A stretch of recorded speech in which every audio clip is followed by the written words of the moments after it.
Right breaking చూస్తున్నాం. తెలంగాణలోనూ ఒక డొనాల్డ్ ట్రంప్ ఉండేవాడంటూ సీఎం రేవంత్ రెడ్డి ఆసక్తికరమైన వ్యాఖ్యలు చేశారు. డొనాల్డ్ ట్రంప్ టారిఫ్లపై ఘాటుగానే స్పందించారు. ట్రంప్ లాంటి వ్యక్తులు ఆటలు చాలా రోజులు కొనసాగవని అన్నారు రేవంత్. రాత్రి కలలో అనుకున్నది పగలు అమలు చేస్తున్నారంటూ ఫైర్ అయ్యారు.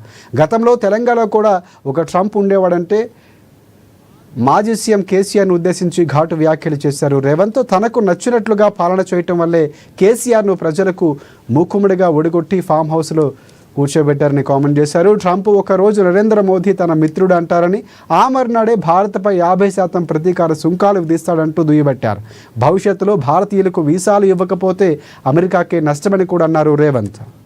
क्योंकि तेलंगाना में भी एक ट्रंप था मगर लोग ट्रंप को हटा दिए. जो मनमानी से चलाने वाला कोई भी ट्रंप हो सकता है. तो ट्रंप जो उनके रात को जो नींद पे कुछ आए अगला दिन कुछ ऑर्डर देना ये नहीं चलेगा ज़्यादा दिन. कुछ दिन के लिए ये प्रॉब्लम होने वाला है मगर ये problem is going to overcome. It is not going to affect our economy.